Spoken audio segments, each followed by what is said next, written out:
अस्सलाम वालेकुम नाजरीन, आप देख रहे हैं हमारा चैनल अवाम की आवाज। मैं हूं आपका मेजबान मजहर अब्बास। मुबैना पुलिस मुकाबले में एहसन शाह मारा गया था। आज हमारे साथ senior crime reporter Malik Atif साहब मौजूद हैं। इनसे जानते हैं उसके पीछे क्या मुहर्रिकात हैं। अस्सलाम वालेकुम जी सर, माज़ साहब। कैसे हैं आप? जी ठीक है खैर। सर, गुज़श्ता दिन एक पुलिस मुकाबला हुआ है शादबाग के इलाके में। एक मरकजी मुलजिम था अमीर बिलाज केस में, उसका पुलिस मुकाबले में कत्ल हो गया है। उस बारे में क्या मुहर्रिकात हैं, क्या अपडेट हैं? देखिए मदर बात साहब, बात ये है कि जो अमीर बलाज कत्ल केस है कोई छोटा मोटा केस नहीं है। इस बलाज के कत्ल पर पूरा पाकिस्तान हिल गया था। बलाज एक अच्छा नफीस इंसान था और दुखियों की मदद करता था और बड़ा इंसानियत दिल रखने वाला वो शख्स था। एहसन शाह मर गया है, लेकिन मैं से कहूँगा वो एक गद्दार था, एक गंदा आदमी था। उसने दोस्ती का जो नाम है उसको बदनाम किया, दोस्ती हर्फ को उसने बदनाम किया। एहसन शाह की वजह से पूरे पाकिस्तान में एक ऐसी लहर दौड़ी कि लोगों ने, जो दुश्मनदार लोग थे, उन्होंने अपने अजीजों कारब पे, यहाँ तक कि अपने रिश्तेदारों पे, अपने भाइयों पे एतबार करना छोड़ दिया। उन्होंने दोस्ती हर्फ से नफरत होगी, वो घर से निकलना बंद हो गए, बहुत नुकसान हुआ। लेकिन दूसरी जानिब एहसन शाह को जब मारा गया तो खुशी भी बहुत हुई। इस केस में आप ये बताएं किसको फायदा हुआ है, किसको नुकसान हुआ है? एक तरफ है अमीर बिलाज की फैमिली, एक तरफ है तीफी गोगी भट्ट। देखिए जी, फायदा दोनों को ही हुआ है। आप देखें कि अमीर बलाज कत्ल केस में उसका जो भाई अमीर मसब वो पैरवी कर रहा था, वो भी शरीफ आदमी है, वो भी पैरवी कर रहा था। इस बलाज का वालिद टीपू ट्रका वाला वो भी कत्ल हुआ, दादा भी कत्ल हुआ।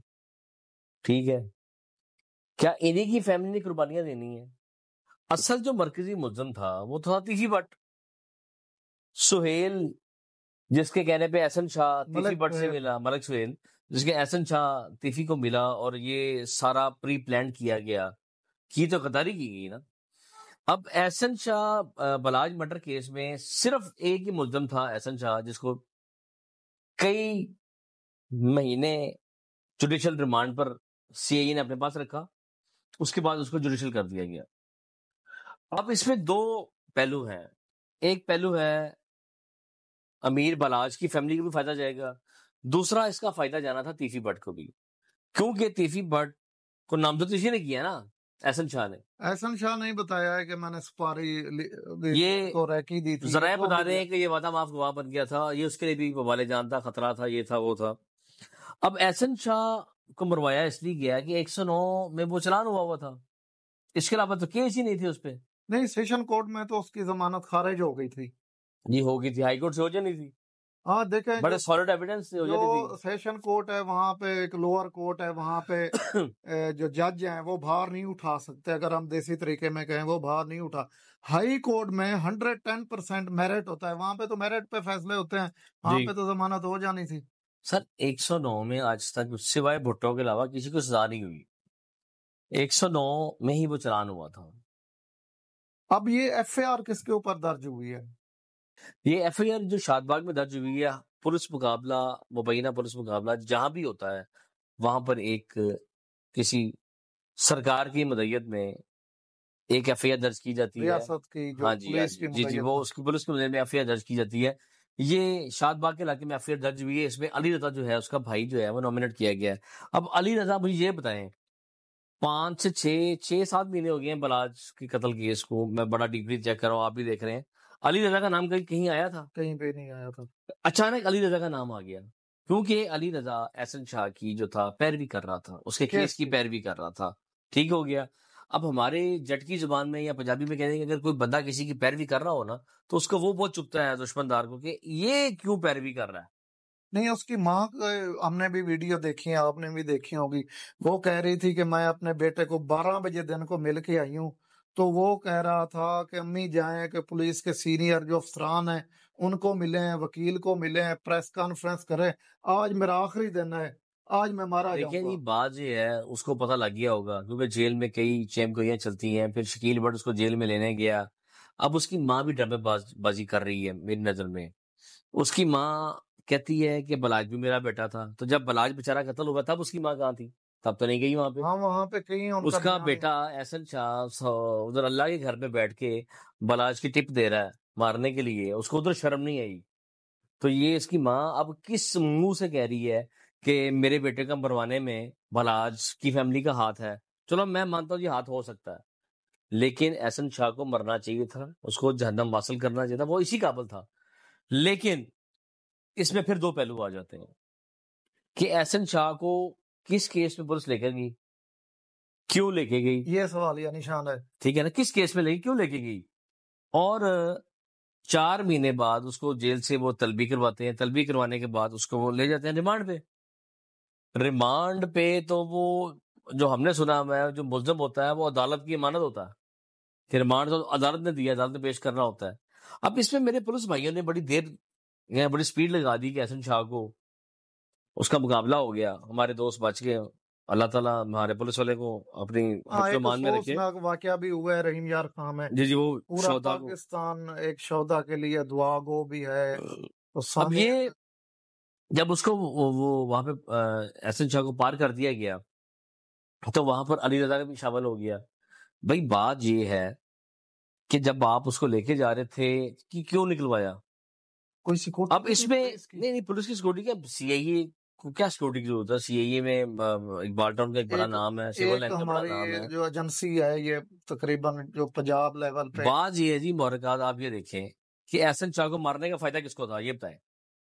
देखें अब हम हम एक तरफ पीछे आते हैं केस की तरफ ना। जब अमीर बिलाज का कत्ल हुआ था उस दिन जो मारने वाला था वो मौके पे कत्ल हो गया। मुजफ्फर शाह, मुजफ्फर शाह। उसके बाद नाम आया एहसन शाह का, मलिक सुहेल का। एहसन शाह मारा गया तो तीफी और गोगी कहाँ पे चले गए? सर यही तो मैं बता रहा हूँ, ये एज है। अब चैन गोइयां चल रही हैं कि 10 से 15 करोड़ की सुपारी आई है इसे मरवाने इसे की। मरवाने की। अब 10 से 15 करोड़ ना मैं भर सकता ना आप भर सकते। और ये जो तीफी है वो वैसे ही मास्टरमाइंड आदमी है, उसने हमेशा ही वहां बैठ के यहाँ पे नुकसान करवाया लोगों का। तो हो सकता है बलाज की जो फैमिली है उसने भी ये उसको पुलिस ऑफर इस दी हो। पे इन्वेस्टिगेशन करेगी। इसमें पुलिस की क्या इन्वेस्टिगेशन है? अब मैं आपको इसमें एक बड़ा ट्विस्ट देता हूँ। ये जो उसकी वालदा वकील के पास गई थी ना कि मेरे बेटे का नुकसान करेंगे, तो वकील ने कहा था कि आपके बेटे का नुकसान नहीं होगा, वो आप रिमांड पे है। वो बेफिक्र हो जाए। क्योंकि जेल कानून में एक शिक है, कानून अगर आप कानून में बड़ी पेचीदगियां हैं और कानून को समझना कोई इतना आसान काम नहीं है। क्योंकि वकील सीनियर वकील थे, उन्होंने यही कहा होगा कि इसको लेके गए फिर पेश कर देंगे, क्योंकि वो रिमांड पे था। अब उनको ये नहीं पता कि ये इंसिडेंट हो जाएगा। अब बात ये है कि दौराने रिमांड बंदा पार हो गया, एफआईआर भी वहां पे दर्ज होगी। अब ट्विस्ट मैं आपको ये बता रहा हूँ कि उसके वकला जो है एहसन शाह के, जिन्होंने उसकी बेल कंफर्म करवा देनी थी, उसको बाहर ले आना था, वो एक पिटीशन फाइल कर रहे हैं पुलिस के ऊपर कि पुलिस ने ये प्लान मर्डर किया है, ये पुलिस ने मर्डर किया। पुलिस ने मर्डर किया है। वो एक पिटीशन फाइल कर रहे हैं और आला हुकाम पुलिस के आला अफसरान जो है उसमें उन्होंने पार्टी बनाए हुए हैं, वो पिटीशन फाइल करके इसकी एक जुडिशियल इंक्वायरी करवाएंगे, शफाफ इंक्वायरी होगी कि एहसन शाह को किस केस में निकाला गया और वहां पर हमला कब हुआ, कितने लोग थे, क्या थे। अब उसकी माँ ड्रामेबाजी ये कर रही है कि मेरे बेटे की लाश मिल जाएगी तो मैं उसको सड़क पे रख के ये करूंगी वो करूंगी। उसकी माँ को सोचना चाहिए कि एहसन शाह ने जिस माँ की गोद उजाड़ी, जिस बीवी का सुहाग उजाड़ा, जिन बच्चों को यतीम किया, क्या वो इंसान नहीं है? 14 साल की यारी थी एहसन शाह की बलाज के साथ। एहसन शाह जो था वो बलाज के नाम से जाना जाता था, बलाज के डेरे पे बैठ के फैसले करता था, बलाज के डेरे पे बैठ के वो पैसे कमाता था, गाड़ी लेके देने वाला बलाज था। इवन के यहाँ तक भी जराये ने बताया कि जब उम्र पे गया वो पैसे देने वाला भी बलाज था। तो पुलिस ये तो की गंदा आदमी था एहसन एक। पुलिस की तरफ से अभी कोई बयान नहीं आया या प्रेस कॉन्फ्रेंस नहीं हुई। नहीं, पुलिस ने ऑफिशियली अपनी एक प्रेस जारी कर दी है कि पुलिस मुकाबला हो गया, मुकाबले के दौरान उसके भाई की फायरिंग से जो है एहसन शाह जो है वो मौके पे हलाक हो गया, वहां पे मुकदमा भी दर्ज कर लिया गया है।